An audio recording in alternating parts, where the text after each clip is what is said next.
어려움을 함께 나누기 위해서 또 이렇게 코로나 재난에 함께 동참하신 우리 양의 모든 성도들에게 은혜가 함께 하시고 또 여러분을 진심으로 사랑하고 주의 이름으로 축복합니다.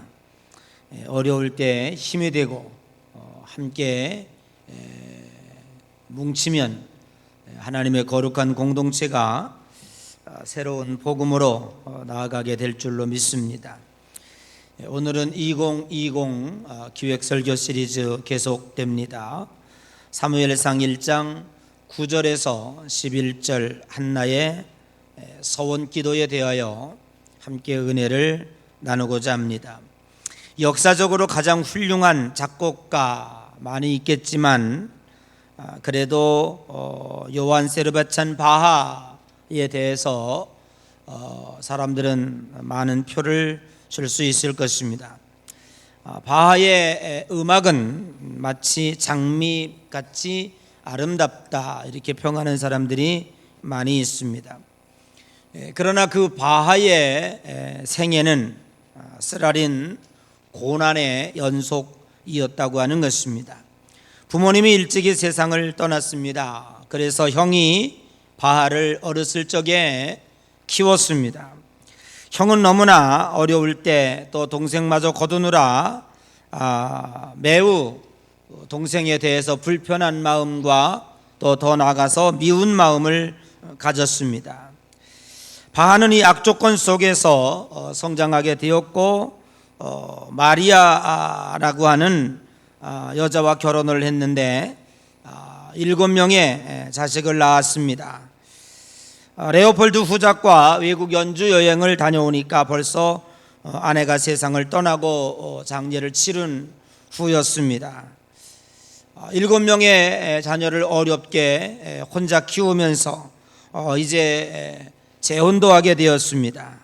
그래서 11명의 아들과 9명의 딸을 두었습니다. 20명 중에 10명의 자녀는 일찍 죽었습니다. 자신의 손으로 그 귀한 자녀들을 묻어야 했습니다. 그 살아남은 자식 중에서도 정신박약, 정신병에 고통을 당하는 자식도 있었습니다. 뿐만 아니라 바하는 노년에 장님이 되었다고 합니다. 설상가상으로 뇌출혈이 와서 반신불수가 되기도 했다고 합니다. 가정은 너무나 가난했고 정말 그 많은 자녀들을 함께 꾸려가기 매우 힘든 상황이었다고 합니다. 얼마 가지 않아서 둘째 아내마저 세상을 떠나게 되었고 너무 가난해서 장례 치를 돈이 없어서 빈민구제위원회에 그 장례를 맡길 정도로 대단히 어려운 형편이었다고 합니다. 한 인생이 이렇게 힘들 수 있을까? 이렇게 고단할 수 있을까? 할 정도로 힘들고 아픈 삶을 살아왔습니다. 그럼에도 불구하고 바하는 항상 작곡을 모두 끝낸 후에 오선지에 SDG라고 하는 이니셜을 적어 넣었습니다. 그 SDG라고 하는 것은 뭐냐면 솔리 데오 글로리아, 즉 오직 하나님의 영광을 위하여 라고 하며 오페라 내지는 많은 아름다운 곡을 쓸 때마다 하나님 앞에 영광을 돌렸다고 합니다. 그리고 오르간 연주곡을 작곡할 때에는 ING라고 하는 이니셜을 써놓고 이것은 뭐냐면 In the name of Jesus, 예수의 이름으로 이 작곡을 하나님께 올린다라고 하면서 하나님께 영광을 돌렸다고 합니다. 음악의 아버지 바하의 가문은 200년 동안 흐르면서 50명의 하나님의 이름을 높이는 훌륭한 작곡가들이 거기서 태어났습니다. 그리고 세계에 영향을 끼쳤습니다. 하나님이 바하 속에 숨겨둔 고난의 속셈을 알고 보면 어떻게 보면 많이 힘들고 어려웠지만 철저히 훈련시켜서 좋은 음악이 그를 통해서 나오게 했다라고 훗날의 많은 평론가들이 평가하고 있습니다. 오늘 본문에 보면 사무엘상 1장 1절에 그는 여로보암의 아들이요 엘리후의 후손이요 도후의 증손이요 숲의 현손이다 라고 소개하고 있습니다. 조상의 이름이 떳떳하게 소개되는 것을 보면 족보가 대단한 집안이었을 것을 충분히 미루어 짐작할 수가 있습니다. 그런 집안에서 한나라는 여자를 아내로 맞았으니 고르고 또 골랐을 것입니다. 매우 수준도 높았을 것입니다. 좋은 집안의 그 가문의 자식이었을 것입니다. 그래서 이렇게 아름답게 결혼을 올리고 엘가나는 이제 결혼 생활을 하게 됩니다. 그런데 문제는 이렇게 뼈대 있는 집에 시집온 한나에게 남편의 극진한 사랑에도 불구하고 자식을 낳지 못하는 불행한 한나의 삶이 계속되었습니다. 씨족사회, 부족사회, 아마 우리들은 유교적인 전통의 조선시대를 거쳐왔기 때문에 지금 이 한나가 시집 와서 자식을 낳지 못하는 이 고통과 어려움이 얼마나 큰 고통이었는가 하는 것에 대해서 우리는 공감할 수 있고 또 미루어 짐작할 수 있으리라고 생각을 합니다. 한나 자신에게 얼마나 괴롭고 고통스러운 일이었겠습니까? 하루하루 지옥과 같았을 것입니다.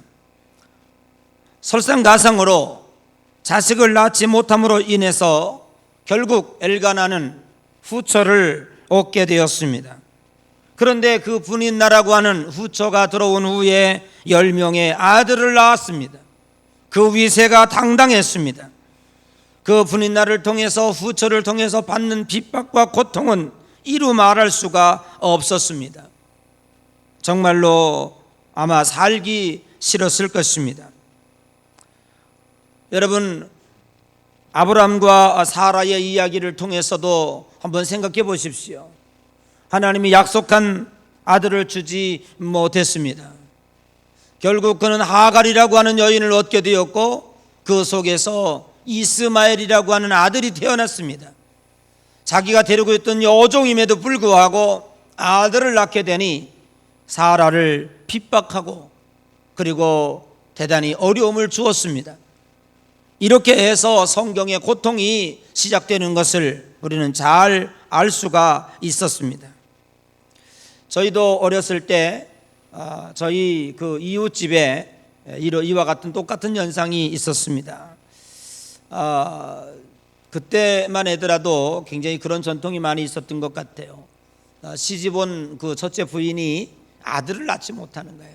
그러니까 그 가문에서 이럴 수가 있느냐, 우리의 대가 끊어지니까 꼭 후처를 좀 얻었으면 좋겠다. 그래서 그 집이 이렇게 또 한 분의 여자가 들어왔어요. 근데 거기서 아들을 낳았어요. 늘 제가 보면 어렸을 때도 그분의 눈에 눈물이 마르질 않았어요. 단지 오직 하나, 자식을 낳지 못한다는, 이 집안에 시집 와서 아들을 낳지 못한다는 것 때문에 평생을 눈물과 고통으로 사는 모습을 저희들은 어렸을 때 지켜보았습니다. 얼마나 한 여인으로서 한이 되고 얼마나 고통이었겠습니까? 자기 힘으로 할 수 있는 것이 아니지 않습니까? 아이를 낳지 못하는 것, 아들을 낳지 못하는 것, 어떻게 내 힘으로 할 수 있습니까? 그럼에도 불구하고 그에게 받는 고통과 그 순환과 어려움은 이루 말할 수가 없었다고 하는 사실이죠. 오늘 이 한나의 이야기 가운데서 정말 우리는 풀어야 할 숙제가 있습니다. 한나라고 하는 이름의 뜻은 뭡니까? 한나, 이름 많이 듣죠? 한나. 그 한나의 뜻은 은혜의 여자다라고 하는 뜻이 있어요. 은혜로운 여자다. 아니, 은혜를 입은 여자가 어떻게 이렇게 기나긴 세월 동안에 고통 속에서 살아가야 할까라고 하는 의심이 들지요. 분인나라고 하는 뜻은 뭔지 아세요? 진주 같은 여자다. 진주같이 귀하고 진주같이 아름다운 여자다. 그런데 어떻게 그 여자가 들어와서 이렇게 아이를 낳지 못한다고 해서 구박을 할 수 있었을까? 참 이름에 걸맞지 않다라고 하는 생각을 하게 됩니다. 끝까지 아이를 낳지 못했다면 그러려니 그냥 아이를 낳지 못했구나 라고 생각할 수 있습니다. 그런데 결국에는 이 한나는 하나님께 기도해서 아들을 얻게 됩니다. 그런데 하나님은 왜 이렇게 수십 년의 어려움과 고통을 겪게 하신 후에 그리고 그 한나에게 아들을 주었을까라고 하는 생각을 우리는 갖지 않을 수가 없었다고 하는 사실입니다. 여러분, 이 숙제는 우리는 어디에서 풀 수 있을까 곰곰이 생각해 보았습니다. 저는 그러면서 이렇게 생각이 들었습니다. 모세의 사건을 한번 떠올려 보았습니다. 출애굽을 시키고 곧바로 젖과 꿀이 흐르는 땅이 눈앞에 있음에도 불구하고 당신께서 사랑하는 그 귀한 선택한 백성들을 40년 동안 광야에서 혹독하게 훈련시켰다고 하는 것이죠. 여러분, 광야의 생활이 어떻습니까? 낮에는 너무너무 뜨겁습니다. 견딜 수 없이 뜨겁습니다. 그런데 해가 지고 나면 어떻습니까? 엄청 춥습니다. 견딜 수 없이 춥습니다. 이 높낮이가 지금 우리는 기온이 10도만 차이가 나도 굉장히 이 건강에 어려움을 겪습니다. 그런데 이 사람들은요 10도 정도가 아니에요. 한 30도 정도의 온도 차이를 매일 느낀다고 생각해 보십시오. 거기에서 얼마 동안 살아요? 40년 동안. 먹을 것도 별로 만만치 않지요. 물론 메추라기를 먹이시고 만나를 먹이시잖아요. 근데 여러분 생각해 보세요. 아무리 맛있는 음식이라도 매일 똑같은 거 먹는다고 생각해 보세요. 그게 과연 맛이 있을까요? 그 살아가는 것이 재미가 있을까요? 그리고 간간히 외세의 침략을 받습니다. 전쟁을 해야 됩니다. 고통스러운 삶을 이 40년 동안이나 광야 생활을 하게 합니다. 거기에서 얻어낸 해답은 오직 한마디예요. 그건 뭐냐면 훈련이라고 하는 단어입니다. 철저하게 훈련되어지지 아니하면 젖과 꿀이 흐르는 가나안 땅에 들어갈 수 없다고 하는 거예요. 거기 들어가서도 온전하게 생활할 수 없다고 하는 것이지요. 사랑하는 성도 여러분, 지금 우리가 혹독한 코로나19를 통과하고 있습니다. 저는 지금 이것은 여러 차원에서 볼 때에 우리 성도들의 입장에서 볼 때는 훈련의 기간이다라고 생각합니다. 믿음의 훈련, 영적인 훈련, 세상에 대하여 내려놓는 훈련. 여러분, 세상 살아보니까 결국 어떻습니까? 인생은 풀과 같고 그의 영광은 풀의 꽃과 같이 헛되다라고 하는 것입니다. 이 세상의 문명이 아무리 찬란하다고 할지라도 작은 코로나 바이러스 하나가 번지니 먼 전 세계가 올 수도 없댔어요. 아무것도 하지 않습니다. 못합니다. 이런 상황을 우리는 어떻게 바라보아야 하겠습니까? 뜨거운 떼약빛이 썩는 사과에게는 고통이고 절망일지 모르지만 견디어내는 사과에게는 가을의 최상의 상품을 열매를 맺을 수 있다고 하는 사실입니다. 오늘 여기 성도들이 천국에 들어가기 위하여 우리는 수많은 훈련의 과목을 통과하여야 합니다. 아마도 첫 번째는 인내의 훈련일 것입니다. 환난은 인내를, 인내는 연단은 소망을 이루는 줄 알미라 로마서에서 우리들에게 말씀하고 있습니다. 인내 없이 되는 것은 결코 교만으로 이어져 망하게 됩니다. 모든 이가 복권 당첨되기를 바라지만 복권으로 행복해진 사람은 한 사람도 없습니다. 아무리 성도들이 어렵다고 때를 써서 복권 당첨을 원한다고 할지라도 하나님이 이루어지지 않는 것은 거기에 원인이 있는 것입니다. 그것은 결코 우리들에게 행복을 주는 것이 아니라 불행을 가져올 수밖에 없다고 하는 사실이죠. 하나님은 아브라함에게 자식을 주겠다고 약속을 합니다. 그런데 하나님은 25년 후에야 하나님은 이삭을 선물로 줍니다. 여러분들, 이 100세를 바라보는 노인에게 있어서 젊은 청년들이 가진 1년과는 전혀 개념이 달라요. 25년 동안 오죽하면 참지 못하고 하갈이라고 하는 여인을 얻어서 아들을 낳았을까라고 하는 사실이죠. 사랑하는 성도 여러분, 오늘 우리는 하나님의 백성으로 천국 여행을 하고 있는 것입니다. 오늘 우리에게 꼭 필요한 건 뭐냐면 인내입니다. 인내 없이는 어떤 것도 열매를 맺을 수 없습니다. 여러분, 신앙생활하면서 꼭 인내를 통해서 하나님 앞에 영광 돌리시기를 주의 이름으로 간절히 축복합니다. 두 번째는 이 어려움의 훈련, 고난의 훈련을 통해서 배워야 하는 것은 내려놓음입니다. 비우는 훈련입니다. 여러분, 신앙이라고 하는 것은 얻는 훈련이 아니라 얻기 위해서 나온 것이 아니라 비우기 위해서, 내려놓기 위해서 어떻게 하면 잘 내려놓을까, 어떻게 하면 잘 비울까 하는 것이 신앙의 훈련이 되어야 하는 것입니다. 인간은 타락한 몸을 가졌기 때문에 그 어떤 것도 포기할 수가 없습니다. 인간에게 무엇을 포기하라, 희생하라, 내려놓으라 어울리지 않습니다. 욕심이 있기 때문에, 욕심이 잉태한 즉 죄를 낳고 죄가 장성한 즉 사망을 낳느니라, 끝이 없습니다. 하나님이 우리들에게 이렇게 훈련을 시키는 것은 내 스스로가 그 어떤 것도 욕심을 제거할 수 없기 때문에, 욕망을 제거할 수 없기 때문에 하나님은 철저하게 우리들에게 내려놓음의 훈련을 고난을 통해서 주시는 것입니다. 욕심이 곧 악한 마귀 사탄의 밥이 되는 것입니다. 하나님이 우리들에게 욕심을 내는 것이 나빠서가 아닙니다. 그리고 때로는 우리가 잘 되는 것이 하나님이 배가 아파서 그렇게 하시는 것이 아닙니다. 왜 그럴까요? 오늘 우리들이 마귀의 덫에 걸리는 그 이유가 어디서 오냐면 욕망에서 옵니다. 욕심이 과하기 때문에 마귀의 올무에 걸리는 것입니다. 마치 정글에서 사냥하는 원숭이를 생포하는 유일한 길. 여러분, 원숭이는요 얼마나 나무를 잘 탑니까? 얼마나 눈치가 빠릅니까? 보통 해서는요 원숭이를 생포할 수가 없답니다. 잡을 수가 없어요. 그냥 총으로 쏴서 죽일 수는 있어도 생포는 곤란해요.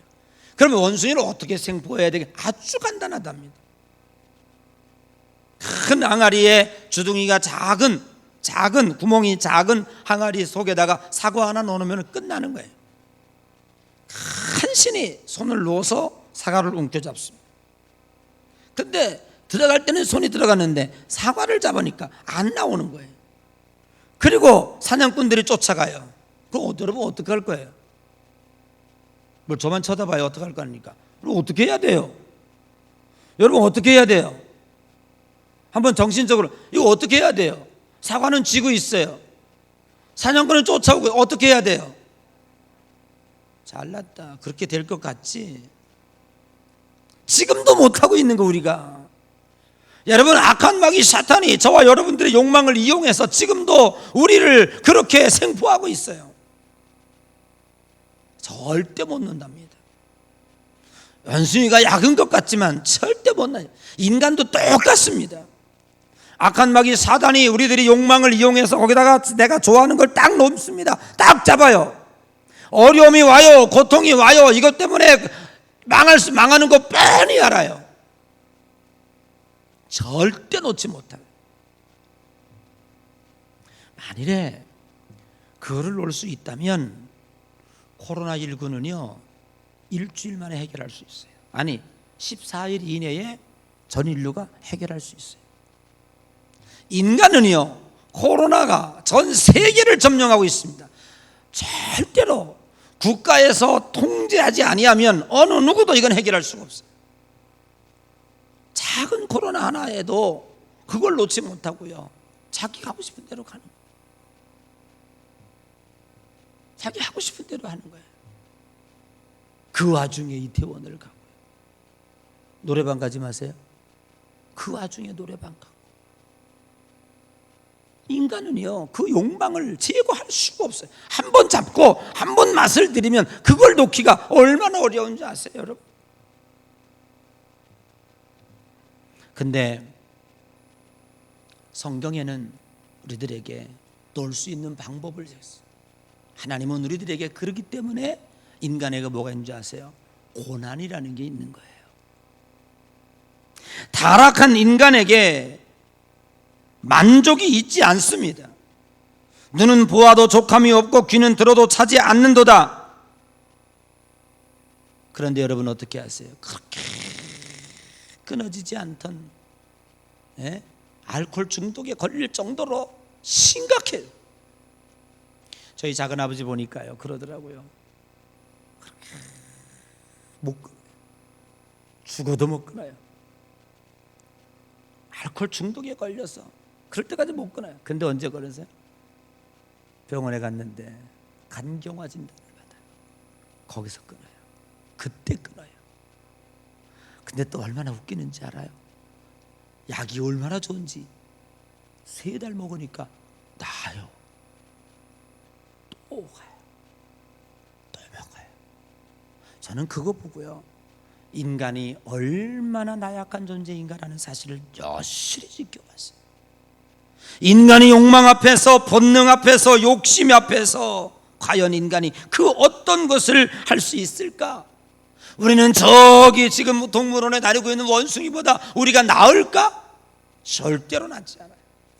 오히려 더 교묘하고 더 악하고 더 욕심이 많아요. 세상 다 가질 것처럼 지금도 욕망으로 살아가요. 근데 언제 우리는 내려놔요? 질병이 왔을 때, 이렇게 코로나가 왔을 때, 어려움이 왔을 때 우리 그때 하나씩 내려놔요. 하나씩 내려놓기 시작해요. 이거 부질없는 것이고. 어떤 분이 그런 얘기를 하더라고요. 중환자실에 들어가 보니까, 중환자실에 갔다 나오니까 중요한 게 아무것도 없더래요. 중환자실에 들어가 보니까 내가 그렇게 중요하게 여겼던 것이 아무 필요가 없더래요. 거기서 다 내려놓는 거예요. 그래서 병원에 한 번도 입원하지 않은 사람하고는 인생을 논하지 말라. 여자들은 그렇게 얘기한다면요, 애를 낳아보지 못한 여자하고는 삶을 논하지 말아라.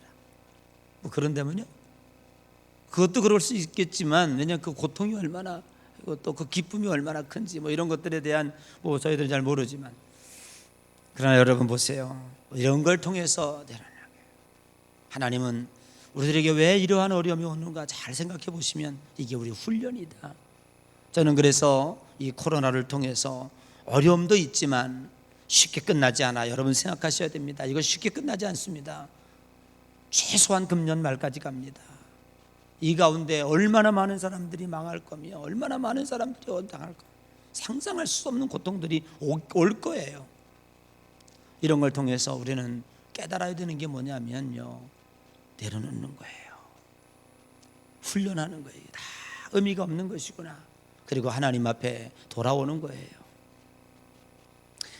그리고 하나님이 원하시는 것은 천국 백성이 꼭 통과해야 될 필수 과목이 뭐냐면 믿음의 훈련입니다. 믿음의 훈련입니다. 우리의 믿음이 장성한 분량이 되어 하나님의 거룩한 백성이 되기를, 그래서 하나님 나라에 어여시 들어가기를 하나님 원하고 계시는 거예요. 공부에 시간과 노력을 투자하여 지식의 분량에 이릅니다.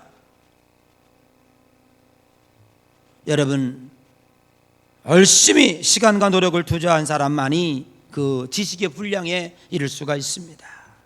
운동선수는 어떻습니까? 혹독하게 공동묘지까지 가면서 담력 훈련하고 하루에도 수십 박스의 공을 쳐내고 손바닥이 거칠어질 때까지, 굳은 살이 베일 때까지 한 그 박셀이 최고의 세계 선수가 될 수 있었던 것입니다. 오늘 우리들에게 위대한 법칙 하나가 있습니다. 쓰지 않으면 퇴화됩니다. 그걸 가리켜서 용불용설이라 말하지요.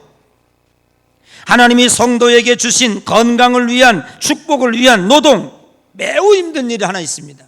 그게 뭔지 아십니까? 기도입니다.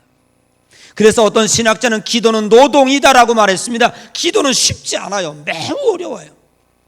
진짜 노동하는 것만큼 어려워요. 나가서 일하는 것만큼 어려워요. 기도가 쉽게 되지 않아요. 여러분, 기도를 쉽다고 생각하시면 안 됩니다. 기도 매우 어려워요. 이것은 뭐냐면 영적인 노동이에요. Place work. 기도는 곧 노동이다.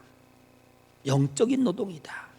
하나님은 우리들에게 기도를 영적인 노동으로 허락해 주셨습니다. 세상에 노동을 좋아하는 사람은 한 사람도 없습니다. 일하는 것보다 노는 게 훨씬 낫죠. 그럼에도 불구하고 우리는 일을 해야만 하는 이유가 있습니다. 일을 해야 가족을 부양합니다. 일을 해야 살아갑니다. 일하지 않으면 여러분, 일하기 아무도 없어요. 일해야 사니까 우리는 일하는 거예요. 적용해 보면 여러분, 편안한데 아무 일 없는데 노동할 사람 있습니까? 먹을 것 충분한데. 여러분, 우리는 뭔지 아세요? 왜 기도합니까? 기도해야 살기 때문에. 기도해야 살기 때문에. 기도해야 건강하기 때문에. 여러분, 몸을 움직여야 건강한 것처럼 하나님은 우리들에게 영적 건강을 위해서 기도를 허락해 주신 줄로 믿습니다. 이제 숙제가 풀렸습니다. 여러분, 한나에게 한나를 더 사랑할까요? 하나님은 주인공이 한나일까요? 분인나일까요? 성경은 한나로 봅니다. 은혜의 여자입니다. 그런데 이에게 왜 이런 고통이 왔을까 생각해 보면 하나님은 한나를 철저히 훈련시켰습니다. 그래서 하나님이 쓰시기를 원하셨다고 하는 사실입니다. 오늘 이 한나의 고통 중에 승리한 것은 기도한 것이에요. 근데 그 기도는 어떻습니까? 자기의 문제를 자기가 지려고 하지 아니하고 그 문제를 하나님께 가지고 나왔다고 하는 거예요. 여러분, 우리가 이 훈련을 해야 됩니다. 우리는 자꾸 내가 하려고 그래요. 내가. 여러분, 우리 성도들이 해야 하려 하는 이 어려움 가운데 특별한 훈련은 뭐냐면 하나님께 가지고 나가는 거예요. 하나님이 해결할 수 있는 거 맡기는 거예요. 내가 하려고 할 때는 아무것도 할 수 없어요. 내가 주어가 되고 내가 주인공 되고 내가, 하나님은 그걸 원하지 않아요. 인간은 그렇게 할 수 있는 능력의 존재가 되지 못해요. 하나님이 하셔야 돼요. 할렐루야. 하나님께 맡기세요. 걸음마도 걷지 못하는 아이가 자기가 한다고 발버둥을 치면 얼마나 어리석습니까? 오늘 내가 아침에 일어나서 이제 교회 데리고 오려고 우리 할인이 옷을 입혀요. 내가 입혀주려고 그래요. 지가 자꾸 하려고 그래요. 시간만 오래 끌고 예배 늦어요. 부모가 하면, 어른이 하면 금방 하잖아요. 근데 자기가 하려고 그래요. 하지도 못하고 땡글땡글 구르고 넘어지고 딴 데다 끼우고 다시 해야 되고, 이런 일이 생기는 거죠. 오류가 발생하는 거죠. 여러분, 어떤 문제가 생겼든지 하나님께 가지고 나오시기를 바랍니다. 그때 이미 문제의 해결은 시작이 되는 거예요. 많은 어려움을 겪고 있습니다. 작은 문제, 큰 문제, 어려운 문제, 고통, 우리가 지금 이 살면서 많은 훈련의 과정을 겪고 있습니다. 그런데 딱 두 가지입니다. 내가 해결하려고 하는 사람과 하나님께 가지고 나오는 사람이 있습니다. 여러분, 우리는 어떤 사람? 성도는 누구예요? 세상 사람과 우리가 다른 건 뭐냐면 세상 똑같이 겪어요. 똑같이 어려워요. 그런데 세상 사람들은 자기가 해결하려고 해요. 우리는 어떻게 해요? 하나님이 해결하기 위해서 가지고 나오는 자들이에요. 그런데 더 아이러니한 것은 하나님을 믿는 사람이면서도 하나님께 가지고 나오지 아니하고 자기가 해결하려고 그래요. 이거 얼마나 어리석습니까? 하나님이 해결해 주신다는데, 하나님이 함께 하신다는데, 아멘? 진짜 가지고 나옵니까? 여러분, 매일 하루하루 매일 문제, 작은 문제, 큰 문제, 하나님 앞에 문제 기도하고 시작합니까? 안 하잖아요. 내가 하잖아요. 여러분, 하나님께 기도하면 기도가 만사형통입니다. 지혜도 주십니다. 능력도 주십니다. 하나님이 길을 예비하십니다. 신비한 일이 생깁니다. 근데 왜 안 써먹습니까? 여러분, 이 하나님의 이 성전이 늘 열려 있어서 아무나 와서 늘 기도하는 이로 아침에 이런 일로 여기가 북적북적해야 되잖아요. 그렇지 않아요. 그냥 평일날은 그냥 먼지만 날리잖아요. 여러분 어떤 문제든지 하나님께 가지고 나오시기 바랍니다. 자식의 문제든지 남편의 문제든지 사업의 문제든지 건강의 문제든지 인간관계의 문제 많은 것들이 있지 않습니까? 가지고 나오세요. 일단 들고 나올 때부터 하나님은 해결해 주시는 거예요. 할렐루야. 들고 나오세요. 교회 문을 여세요. 뭐 집에서 기도하지. 집에서 기도 됩니까? 악한 마귀들이 방해를 하는데 거기서 영적인 줄기가 잡히질 않아요. 교회 문을 들어오는 순간에 벌써 여러분들은 영적으로 붙잡히는 거예요. 하나님께 가지고. 한나는요 그걸 붙잡고 어디로 용기를 갖고 성전으로 왔어요. 하나님 앞에 나왔어요. 그리고 어떻게 기도했습니까? 서원 기도를 드렸습니다. 오늘 여기 11절에 보니까 서원하여 이르되 만군의 여호와여 만일 주의 여종의 고통을 돌아보시고 나를 기억하사 주의 여종을 잊지 아니하시고 주의 여종에게 아들을 주시면 내가 그의 평생에 그를 여호와께 드리고 삭도를 그 머리에 대지 아니하겠나이다. 곧 나시린으로 드리겠다는 거예요. 나시린은 뭐예요? 내 자식이 아니에요. 하나님께 드리는 거예요. 성전에 가서 사는 거예요. 머리도 평생 깎지 않도록 그렇게 구별된 사람으로 살게 하는 것입니다. 여러분 한나의 서원 기도에는요 하나님을 향한 사명의 명분이 있었습니다. 여러분 우리가 하나님 앞에 구하여도 얻지 못하면 정욕으로 쓰려고 잘못 구함이라 라고 말씀하고 있습니다. 오늘 성경에 먼저 그의 나라와 의를 구하라 그러면 이 모든 것을 너희에게 더하여 주시리라. 신앙의 명분을 회복하시기 바랍니다. 내가 잘 살고 나 혼자만 잘 되려고 그러고 하면 하나님 안 들어주세요. 우리는 명분을 하나님께 드려야 돼요. 하나님의 거룩한 명분으로 바꿔야 돼요. 그러면 그 천국 열차에 나는 덤으로 올라타는 거예요. 그 축복의 열차에 나는 덤으로 올라타는 거예요. 이 지혜를 배우시기를 주의 이름으로 간절히 축복합니다. 한나에게는 간절함과 열정이 있었습니다. 그냥 되면 되고 말면 말고 식이 아니었습니다. 엘리 제사장이 와서 보니까 마치 술 취한 여인 같았어요. 그때 당시에는 이런 기도가 있을 수 없어요. 지금은요 부흥의 오순절 이후에 부흥회도 하고 하나님의 부르짖어 기도하고 방언도 하고 하지만 이때 당시는요 소리내어 기도할 수 없어요. 조용히 기도해야 되는 거예요. 그런데 미친 사람처럼, 그래서 마치 엘리 제사장이 와서 보니까 너 대낮부터 어찌하여 술에 취하여 성전에서 이렇게 못된 짓을 하냐 라고 야단을 쳤어요. 그랬더니 이 여인이 뭐라고 그럽니까? 제사장님, 내가 술에 취한 게 아닙니다. 내가 이렇게 원통해서 고통이 많아서 하나님의 부르짖어 기도하는 거라. 무엇 때문에 그래? 아들이 낳지 못해서. 여러분 우리도 생각해 보아야 됩니다. 과연 우리들에게는 이런 열정이 있는가? 과연 나는 열정이 있는가? 내가 무엇을 이루기 위한, 내가 무엇을 이룬 꿈의 열정이 있는가? 한번 생각해 보십시오. 오늘 이 시간에 예수 그리스도가 내 앞에 나타나서 아무개야 내가 너에게 소원 하나 들어주겠다. 빨리 3초 안에 대답할래? 한나는요 주저없이 아들을 주세요라고 얘기했어요. 열정이 있었어요. 근데 오늘 우리 그리스도인들에게는요 그게 없다는 거예요. 왜 그렇습니까? 하나님의 살아계심을 확신하지 못하기 때문에, 하나님의 응답을 확신하지 못하기 때문에. 지나가는 아이 불러서 야 고마야 내가 너에게 10,000원 줄게. 한번 너 달라고 해볼래? 달라 그래요? 확신이 없어요. 정말이요? 에이 거짓말하는 거죠. 에이 놀리지 마세요. 이렇게 가버리죠. 오늘 우리의 신앙이 그런 신앙이 되어버리고 말았어요. 오늘 그러나 한나는 그렇지 않았습니다. 열정적으로 엘리 제사장이 와서 물을 즉시 얘기했어요. 아들 달라고 기도했어요. 사랑하는 성도 여러분, 아무리 힘들고 어려워도 하나님은 지금도 살아계십니다. 우리 열정을 회복합시다. 꿈을 회복합시다. 욕심은 버려야 하지만, 욕망은 버려야 하지만, 욕심과 욕망은 이루어지지 않으면 불평이 나와요. 원망이 나와요. 꿈은 기다림입니다. 인내합니다. 그 꿈은 이루어지지 않았다고 해도 다음에 꼭 이루어질 거야. 희망과 소망으로 우리를 이끌어갑니다. 힘들고 어려운 터널을 지나는 여러분, 욕망은 버리되 꿈은 버리지 마십시오. 주님이 언제 여러분 찾아오실지 아무도 몰라요. 그때 그 기회가 왔을 때 주여 내가 보기를 원하나이다. 자기가 원하는 꿈을 말할 수 있는, 그래서 그거에 대한 열정과 하나님 앞에서의 간절한 희망을 가지고 여러분 삶 속에서 하나님의 살아계심을 몸소 경험하시고 천국 백성으로서 훈련 잘 받으시고 하나님의 거룩한 온전한 뜻을 이루는 귀한 여러분 되시기를 주의 이름으로 간절히 축복합니다.